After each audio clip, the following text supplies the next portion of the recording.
We wish you a Merry Christmas. We wish you a Merry Christmas and a Happy New Year. We wish you a Merry Christmas. We wish you a Merry Christmas. We wish you a Merry Christmas and a Happy New Year. Hey, everybody. Thanks for tuning in. We are here to talk with Ryan Haack about Bric-A-Brac. Now, I know I might have pronounced your name wrong, but Brack and Hack sound so much like, you know. Yeah. Or is it Hack? It's Hawk. It's Hawk. Like, yeah. Like, as if you were like, you know, like taking a ring that from your fiance and trying to make some money on it or something. Yeah, exactly. Okay. I'm just giving you shit, man, because that's what All right, so no, this book looks fun, man. This book looks fun. Can you hear me okay? Absolutely. I hear you good. All right.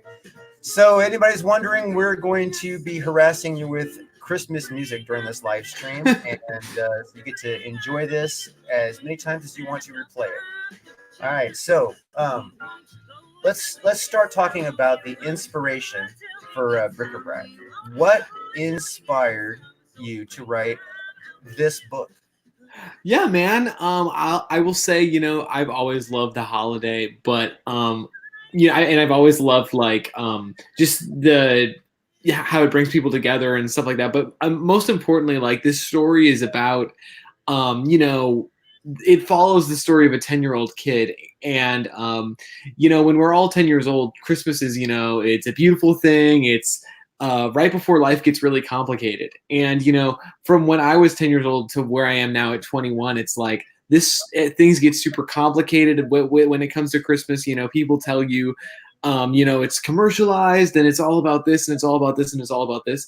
And this story, if I'm going to be honest, the true inspiration came from just me wanting to figure out like what my Christmas is, what is like, what do I think Christmas truly is? And, this story is, just about kind of like the worst scenario ever. All these Christmas characters are fighting for a resource, and through that we're going to kind of figure out, what is so important about all these things. Why are they so meaningful to so many people? The true inspiration, in short, is just my life, my experience with Christmas, and my love for it. And to add to that. Also, it is in essence a lot of the, Rudolph the Red-Nosed Reindeer and those holiday specials, totally inspired by those, even down to the plot, and a lot of the characters are the same. We've taken some inspiration totally from a lot of those movies, so. Yeah, well, that's awesome, man. Yeah. So, okay, if you had to pick a favorite Christmas movie. Favorite. Absolute favorite Christmas movie. Oh, that's tough. You can go the entire spectrum. It can be a cartoon. It can be an old classic. There's no rule here, man. What would be your absolute favorite? Absolute, the one you can always watch no matter what, and it's gonna tickle you to your soul. Which one is it? Okay, so The Nightmare Before Christmas is not considered a Christmas movie to my knowledge. So we're just going to that would be if it were, but it's only Christmas for like, a short part of the movie. So I would have to say, I would have to say it's probably going to be like The Polar Express might be my favorite Christmas movie.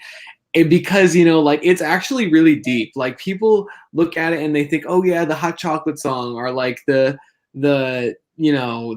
animation looks silly, but like it's actually like an incredibly deep story, just about like belief, and like it's about it's so powerful. And I think not a lot of people think of it that way, but it's one of the coolest Christmas stories I think I've ever seen in a movie. I think it's so dope. So I really enjoyed The Polar Express. It's not my favorite. I actually have probably a few that wait in line ahead of that one for me, but I do come from a different era than you do. So yeah, true. But I love those Rankin and Bass stuff though. Like, of course, Rudolph's Shiny New Year is totally dope. I love that movie. I love Year Without a Santa Claus, all that stuff too. I mean, I love it Yeah, too. those But are cute. Those are all really, really cute. yeah. My favorite actually would have to be White Christmas. Oh yeah, that's a great one Yeah, too. the one with Bing Crosby and Danny Kaye. I love that movie. I love that movie. Mhm. That's a great movie. The songs are so good too. Like Snow, like that's such a great song, but no one plays it during the Christmas season. Like, Almost why is never. that? Well, Yeah, it's in my playlist because I got the soundtrack to that thing. But yeah, dude, that should be a Christmas classic. I don't understand why people don't even the like. I've movie never is, heard it on the radio. but that song that I think it's because it's kind of exclusive to a certain kind of singing style. We don't really have crooners anymore. So Yeah, yeah, yeah. Well, it was sung by Rosemary Clooney. right, but she's also a crooner. She's just a female crooner. Oh, okay. Sorry, I thought crooners were exclusively male, but I guess I didn't know. But No, yeah, I wouldn't. I mean, it's more of a singing style than a. yeah, I didn't know that, but that's totally cool. Like, that song's just so great. And then there's so many great songs in that. But the funny thing is they only sing White Christmas like for such a small portion of it. I don't know. It's a dope movie though. That's a great pick. Yeah, it's the one that gets me every time. I could actually. There's very few Christmas movies I can watch back to back, right over after itself, and that's one of the ones. Yeah. Yeah, absolutely. So, okay, so my next question is, well, you know what? Before I get to questions, let's talk about Bric-A-Brac. Why don't Yeah. your elevator pitch is Rudolph the Red-Nosed Reindeer and Star Wars combined. That's the elevator pitch, pretty much. okay. So, all right. So then, give us like a 2-minute synopsis of what you like. If somebody was like, "What's it about?" Other than just that, I mean, obviously, Yeah. that gives a whole galaxy far, far away mixed with a shiny red nose for worst case scenario guess. You know what I mean? Yeah. Okay. So, yeah, man. So, in a short two sentence synopsis, this story is about a war on planet Christmas, and there's like 6 different factions that are fighting against each other, and in these factions, there's just this one kid who his friends were kidnapped by the Nutcrackers, who are essentially our stormtroopers, and he wants to save them. He wants to make everything better.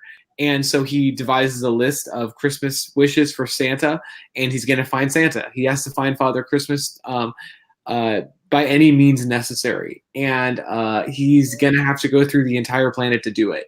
So that's truly the entire journey we go on, is how he finds Father Christmas. And how Father Christmas is not easy to find, because he's made it purposely that way, because he doesn't want to fight in the war, because he's supposed to represent all that's good and all that's so that's the crux of the story, is the journey.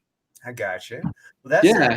So it's an adventure story. Absolutely. Now, is this a one-off, or is this something you're going to do sequels and series? Oh yeah, so this is part 1 of a 3-part story. So we've got this going on, and then in April or March, number 2, and then again in October we're going to hit you with number 3 and collect it. Hopefully collect it. I would love to do that. We might come back with a 4th and do a collected edition. Who knows? I can only dream. But in time for Christmas 2020, maybe. Yeah. So yeah, hopefully, yeah. This time we're not going to quite hit the deadline for Christmas.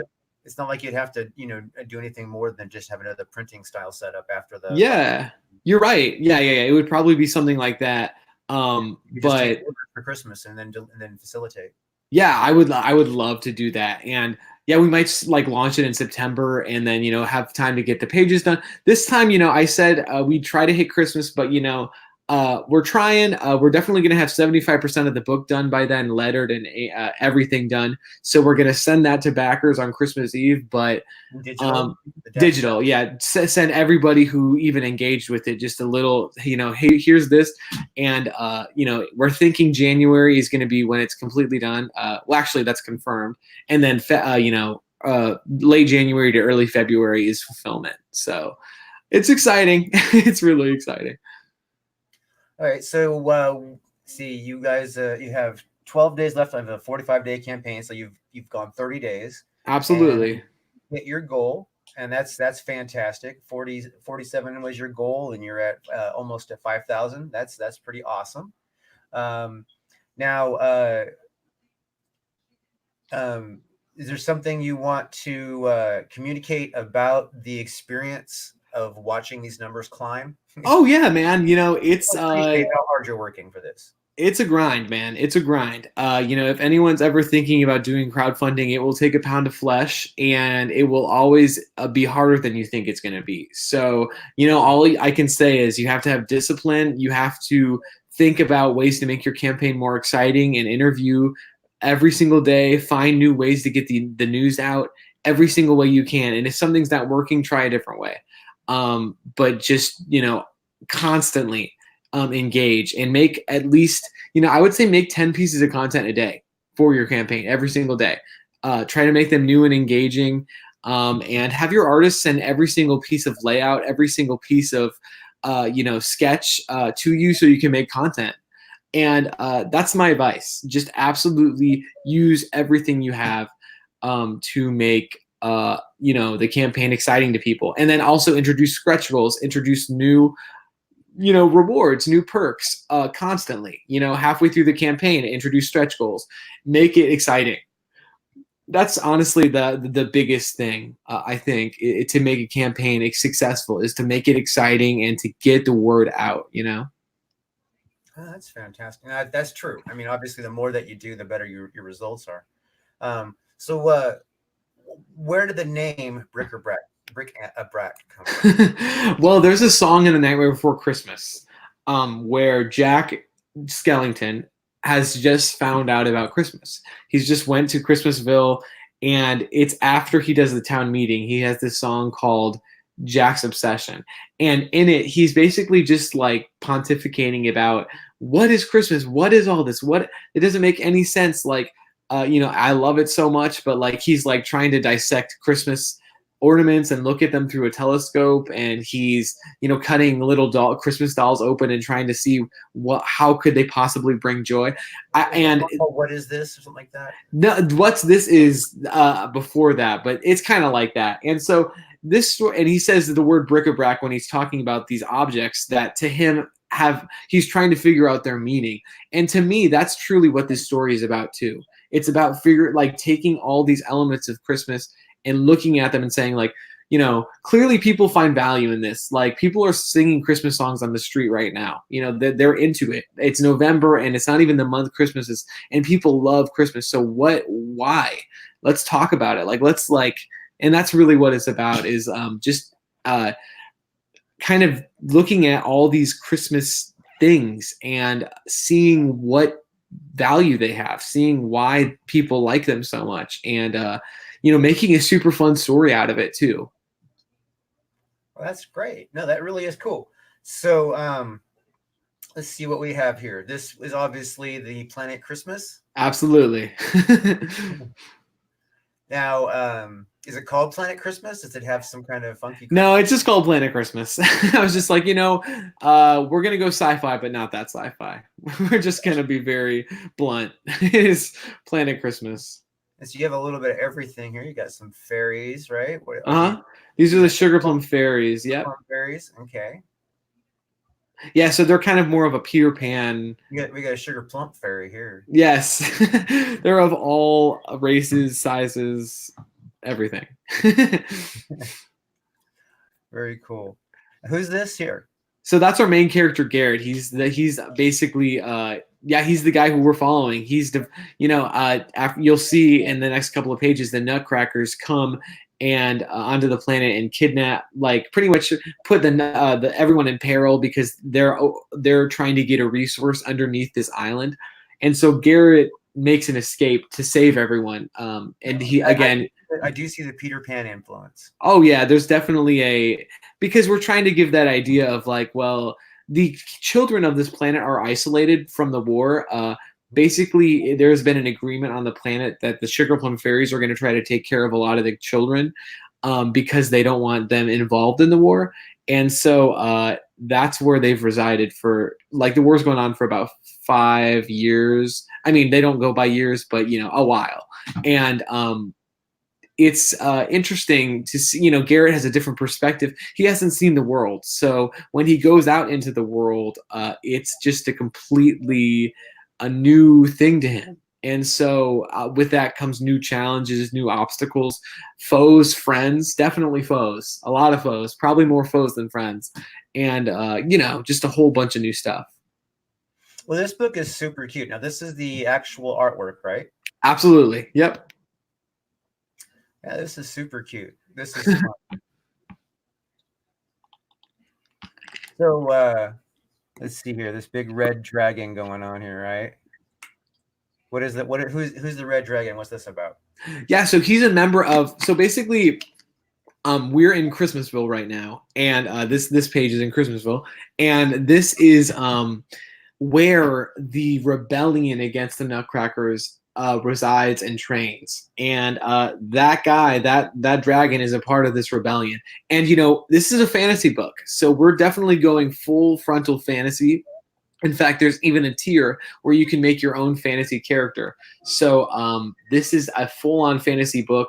We're definitely make your own fantasy character. Yes, create your own fantasy Christmas character in the book, and yeah. So there's a lot of people who are in this rebellion against the Nutcrackers who are trying to defend their homeland, save themselves essentially, because it doesn't seem like there's going to be an end to this war unless the Nutcrackers are stopped. And then there's Good King Wenceslas and everything he wants. So, and then there's Jack Frost, and there's so many different people. It's just become a huge mess. And so really it seems like the only hope is Garrett feels like is if he can make this wish happen, if he can find Santa, Everyone wants to find Santa. I gotcha.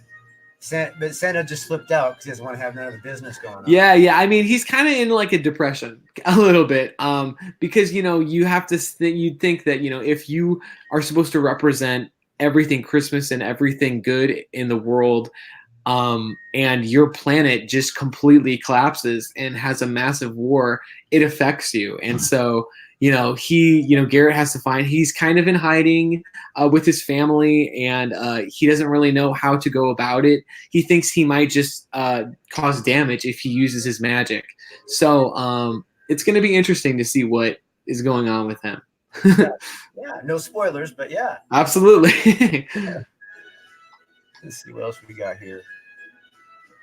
Now, is this a spider snowman? What is that? Yes, Spider Snowman. Absolutely. That is one of the awesome fantasy characters we have. Someone actually did a fan art of the Spider Snowman, which was like so lit. It was and I was like, wow, I didn't realize this was going to be an iconic thing, but it is now. But yeah, Spider Snowman. Just an idea I came up with, and Raphael was like, I know exactly what to do. And that is what came about. Fun. Yeah, and this is Candy Mountain. What's this character with the knocks on her head? So that's Marie. She is basically a member. She's a commander of the rebellion, and she wants to find Father Christmas. So she's like, well, hey, you're going to find Father Christmas. You're 10 years old. I'm going to be your guide. She has some secret agendas, but they, they have a brother and sister kind of relationship, and their relationship is the core of the story. Basically she used to be like Garrett and have the wonder about Christmas that he did, but she's been forced to be in this war, for quite a while now. And that Christmas, that wonder has left her. And Garrett is the only, Garrett still has some intact. So their relationship is very interesting, as they go and find Father Christmas. Trust is broken, trust is, regained. There's a lot of things they have to go through to get to him. But yeah, man, that their relationship is like 100% the core of the story, I would say, because it basically, is kind of a, what would you say? It's just the moral. It's just kind of like a, I don't know what to say, but yeah, their relationship is key. Essentially, is what I mean. It's totally key to the story. Yeah, like I can see what you're saying. Whereas she's lost the Christmas spirit. Yes, he's filled with Christmas spirit. So it's kind of like like Star Wars, dark side, light side. Can I turn your back to the light? Absolutely. Oh yeah, absolutely. In fact, that's one of the reasons why I love Return. I mean, I'm not really comparing this to Return of the Jedi, but Return of the Jedi I feel like is so awesome because it has that inner conflict with Darth Vader and Luke. Then knowing that they're father and son, like that inner conflict of like, I know there's good in you. Why can't you turn? Like, I find that so interesting. That's why I love Revenge of the or Return of the Jedi. But anyway, but yeah, that is similar to that kind of relationship you're talking about.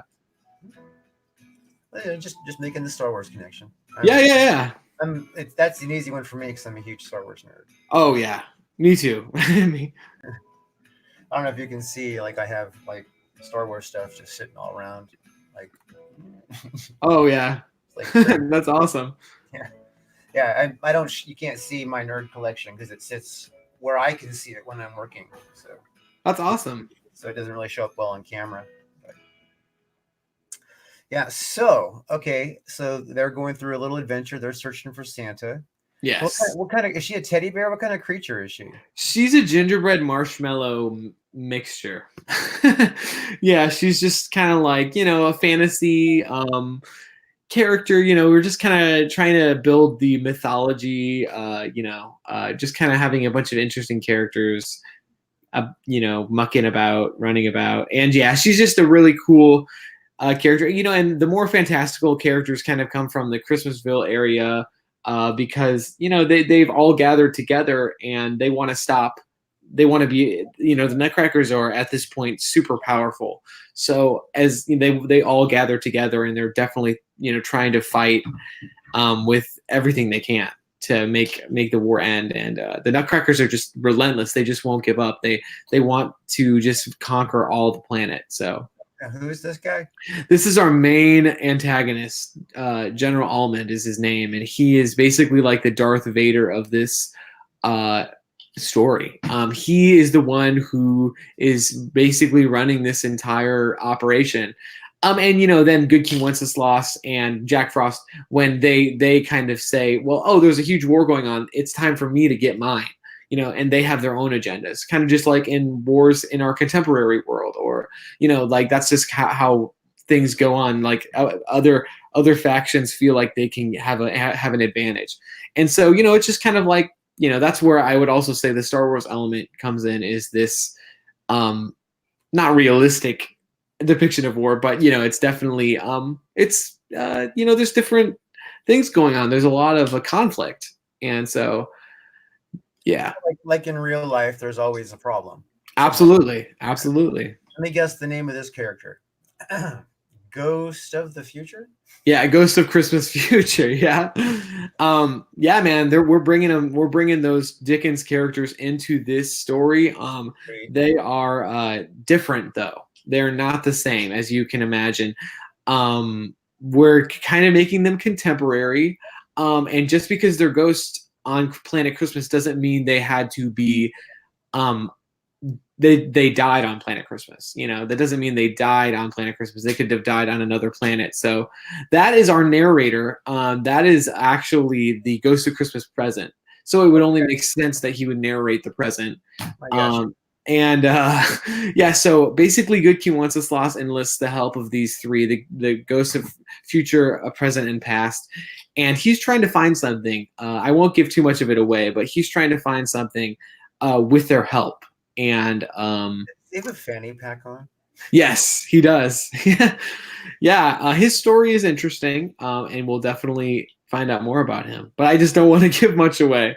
I think he would make an amazing cover, though, right? Like he would be an awesome character for a cover. Many people. It would. You have a lot of interesting looking characters here. I mean, this guy right here is wild. I love it. His hair is making me giggle a little. So I think that will go over well. Who's this? The Past, Ghost of Christmas Past is that one. Ghost of Christmas Rapunzel. It's just yeah, pretty much. That hair, that's gonna have to need to be washed really soon. All right. Yeah, so, I know. So what's her name? She's just the Ghost of Christmas Past. Yep. And so she's like, that's why she's all 80s. So you're pretty. Yeah. Yeah. So kind of contemporary, kind of changing it up a little bit. That's cool. That shows a lot of thought. Yeah, but and again with the Dickens stuff, it's always like, oh, the ghost, especially with the Ghost of Christmas Past, I feel like she's the worst offender. Like they always make her, oh, she's a flame, oh, she's this, oh, she's that. It's like, let's just make her modernized. Like, what does she look like in a contemporary setting? And then the Christmas Present, we just wanted to make him fun. And then Christmas Future is always going to be the Grim Reaper type. I mean, you can't not. It's like, so just kind of interesting. Right. See, now this Grim Reaper has chains. So is there just since you're bringing all the Dickens thing, is there a Jacob Marley-ish character? No, I think I love that imagery of the chains though. There's not really a Jacob Marley character, but it's very interesting to see how Good King Wenceslas gets these ghosts to him, because he has to contact them in some way. So you're going to see some supernatural things going on with that, but that's later down the line. But yeah, it's those guys are definitely in this issue, but not to the full effect they are going to be in issue 2, which I would say issue 2 is when we go full on fantasy. Even down to the cover, it's going to be very fantastical. It's obviously Christmas, but very, very fantasy oriented. And then with 3, it's going to be the conclusion, the melding of both of them together again. Is this like, what kind of monster is this? So that is Jack Frost. He has not kept up his appearance because he is in exile. So we'll figure that out and why he's made some alliances he's not very proud of, and he's trying to turn his his image. He used to be kind of a character he used to be like the only monster on Planet Christmas that people would try to hide from. But now since he's seen this war and all the stuff has transpired, he's had a change of heart. So we're going to see what exactly he's been doing for the people of Planet Christmas during the war. We've had a visit from Skits Comic. Just want to say hail to Skits Comic. Thanks for showing up. She said, yeah, fun. Thanks. This book looks a lot of fun. Looks a lot of fun. Thanks, man. Yeah, and these are just some of the kids that are protected by the Sugar Plum Fairies. We get to see them, and they're Garrett's friends, and they're just, that one's inspired by me. Is that why it says it's inspired by you? Yep, exactly. And yeah, man, this is our cover. It is the main antagonist, just kind of striding along. Yeah. He's got candy in his hair. Yep. Yeah. So that was like the final. We were like, we're going to add candy to his hair, because initially there wasn't candy in his hair. But then we're like, well, he's crazy, and it would just make sense that he had candy in his hair. It kind of reminds me of the character from Codename Kids Next Door that had what I'm talking about? Have you seen that show? I have not. That's why I'm like, what are you talking about? Oh, okay. Well, anyway, it's a Cartoon Network thing, but yeah, he had so much candy in his hair, and he was crazy. So it's just like, well, it only makes sense that. Yeah. No, I mean, that is really cool. I mean, that, especially if you can relate to it that way, and you know what I mean,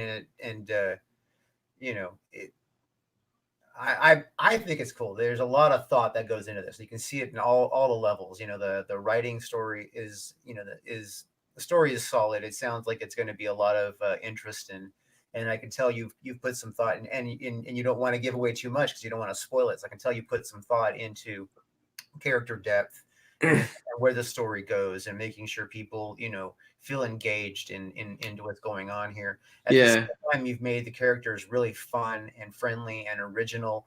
A little bit of Wizard of Oz. Oh, absolutely. A little bit of I would say a little bit of what I have in my head. I can't get to my mouth right here, but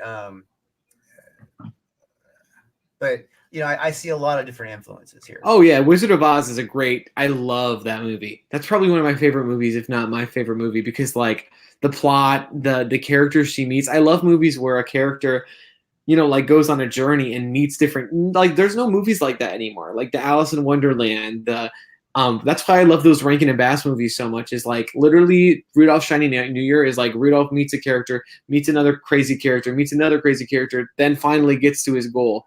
You know, I love that kind of storytelling, and that's exactly what this is harking back to. You know, just that journey that like those children characters go through. I would say that you have captured your own feel of magic.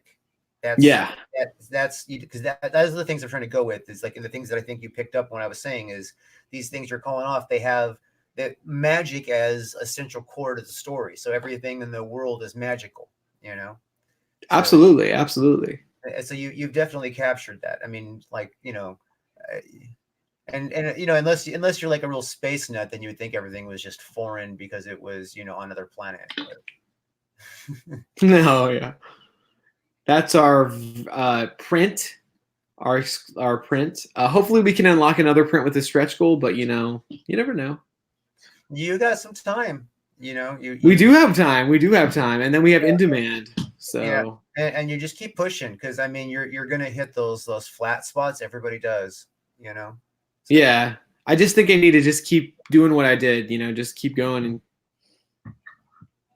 well, it can't hurt. I mean, you know, it can't hurt to push. You know, not at all. Not at all. So that was, and then here's the. He does look a little bit like Peter Pan. Absolutely, that one for sure. Yeah, that's a fan art, but absolutely Peter Pan looking like for sure. So Christmas in Neverland almost. And this is the an awesome fan art with the spider. That's some good fan art. Who did that? I know, his Mutt Man. Okay. I don't know. Yeah. He did the hero. Yeah. Uh-huh. Hero. Yeah. HIR. Right. Yeah. Yeah, and then some cool stuff. Yeah. I've never gotten fan art before, so I was just like, so. Oh, he hasn't. I guess he didn't finish it. I was just like, you know what? I love it, so I'm putting it on. Just some fun stuff. Well, that's really cute. Anything else down here but fan art? Let's see what else we got. Oh wait, I saw something there that looked fun. There's more fan art. And then yeah, it's just some more information about us. That's you. Yep. And this is your artist? Raphael, yeah, he's a beast. He's a total beast. And you're giving people the breakdown of how you intend to spend the money? Absolutely. Sweet. Now these are your these perks that are down here. Okay. Yeah, these are the perks. Just some images of the perks. Then. Let's see here. Let me change the music for perk music. Let's see here.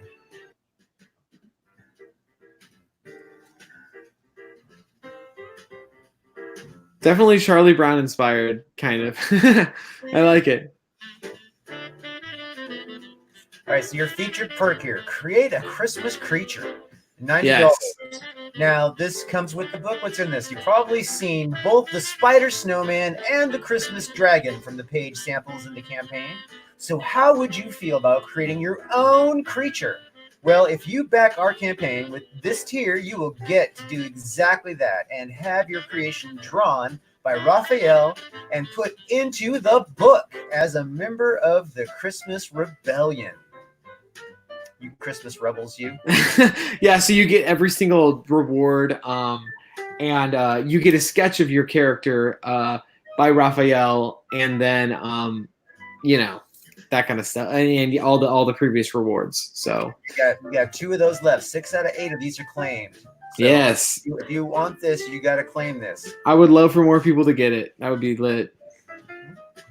See, now we got a question from Skit's Comic here. Hold on. Okay. What has been the most difficult part of your campaign? Yeah, man, I would say kind of like how we were talking about earlier, crowdfunding, it's going to take a pound of flesh. It's going to definitely put you through, it's going to be hard. And so I think one of the most difficult things about the campaign is just getting the word out and just dealing with the days where no one backs the book, because they happen and it happens to everybody. And, you just have to somehow find a way to get, I think doing interviews is a great way to deal with those like days where you don't get anything, because at least you get to talk about the book. Like the more you're talking about the book with other people, and just livening up the conversation, the more, the easier it gets. So I would say the most difficult part about the campaign is just getting the word out. That was the struggle. That was definitely, like with my last campaign, I wasn't on Twitter. I wasn't doing interviews. I grinded that out. I don't even know how I did it. It was mostly my family members who made it a reality. And it was like a $3,000 goal. But this one I had to really put on my pants and like say, we have to make this happen. We have to reach out into the community. And I just went ham, and that's what you have to do. So I think anyone who's going to do a Kickstarter, IndieGoGo, is going to realize, man, you just need to get the word out. If you don't like social media, just use YouTube. If you don't like this or this, make an email list. There's always a way, so. She goes, what would you do differently? What would I do differently? I think next time, I'm glad I hit the flexible goal, but I'm not going to do a flexible goal ever again, because it's it implies that you can ship it out with $0 or just with one backer. You know what I mean? And I think that that's not a really good thing. I don't think I'll ever do a flexible goal again unless I've already have the product completed. And with this, I could have done it, but it's just not, I don't know. I don't feel like it's a safe thing to have it as a flexible goal, in most circumstances, especially with comics, I think. But other than that, another thing I would do differently is just, I would try to be on more interviews, get the word out even more. Yeah, that's what I would do. Yeah, definitely. It's good to not have to launch your campaign before, you have a following, and, having a successful campaign under your belt already is also a good thing too. Absolutely. Because you know what you're getting. And, it does happen. Some people make a $15,000 goal on their first try and make it. It happens. I don't know how, but it does happen. But at the same time, you just have to, I feel like the better your project is, the harder you're going to have to fight for it. And so that's just a testament to how I have seen it go different ways for different things myself. Yeah. There's no two campaigns so far that I've seen, and I've only been around, the community, trying to push through Twitter and whatnot and YouTube since July. Yeah. I actually, these are familiar platforms to me, but my book has been done since May, and so I just recently, found this as a distribution, method. So it is, I can vouch for the fact that it is an uphill climb constantly, and the best advice is to develop a following, develop a fan base. Absolutely. The sooner the better. Immediately make friends, make connections, and here's the biggest thing. People don't realize this: pay forward, right? You're going to have a campaign coming up in a year, right? You have a campaign coming up in 6 months. Do everything you can to help other people out, and don't expect an immediate return. And if they don't help you out back, don't cry about it. Just, be that person that helps everybody out. And I would also say the same thing for your personal friends or people who you might be a little distant to. If you send them the link to the campaign and say, hey, I would really like you to back this, and they don't reply, or they just saw it, or they maybe like do a thumbs up. And to me, like to a lot of people, that could be like, really off-putting, and you're upsetting. If you're not seeing support from your friends and stuff like that, I used to get kind of upset about it, because I was like, come on, guys, like this is like really, really important. Like, this is something I really, really want to make happen. And don't you guys want to support me? You can't get into that thinking, you just can't. You just have to preserve, and you don't know their situation. You don't know how tight their money could be. And, it's just, it's a weird, that's especially weird is when it's someone, and I got some good news for you. Skits Comic says, yep, I backed Bric-A-Brac. Oh, thanks. Yeah. Also, the question before that was, do you have a mailing list? If so, how many emails before this launch happened? How many did you wait to certain emails, or how? I don't have an email list yet, and I need to get one. I don't have one yet. So I don't know. I feel like it's a little old school, but people like Jason Brubaker, who is essentially like the Jesus of crowdfunding, he lives and dies by it. So it is very. I should start one. I need to start one. Probably good. And we got some more heads in the house. Mox, hail Mox, evening peeps, he says, and we got Ryan Miller Art here saying, if you don't all back my book when it comes out, it's over. Especially you. That's fun. So. Hail Ryan, hail Mox. Thank you guys for coming in. This is a good thing. Your face went cold. Oh, me? Yeah. No worries, man. No worries. It's all love here.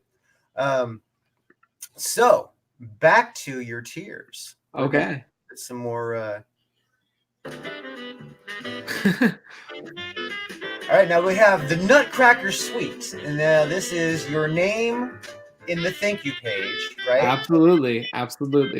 Digital PDF of Bric-A-Brac, and then a digital PDF of unspeakable text. Now, what is the unspeakable text volume 1? That is my last Kickstarter book. That was in I think June is when I launched it, and we succeeded. Very, very, very close. I think only just by on the dot, on seconds. I'm talking about, we succeeded, and so that was lucky. And yeah, the book was completed, and so I was just like, hey, if you want a catalog, here's a digital catalog of my entire roster. So. Excellent. I thought it would be cool. And, every single person who backs the book gets a PDF of my old, thing. Right, so because people who especially if they're they got to wait for your book, giving them more stuff to read in the meantime. Yeah, and it's not like I'm going to be putting it on.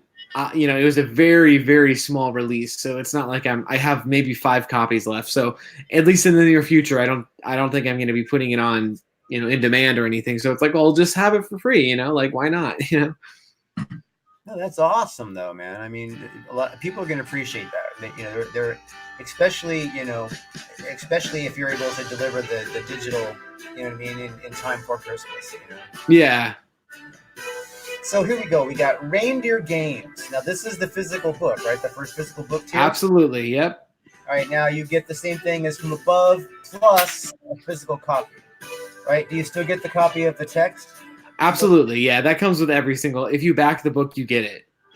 All right, so this is the gold tier, right? For people who want a physical book, they usually don't want anything else, but they usually want this. This is at the Reindeer tier. Now it's $12, and what's the shipping on this? $5 US, and then it differs for other places. I mean, you have to be safe, man. If you now $17. How many pages is your book?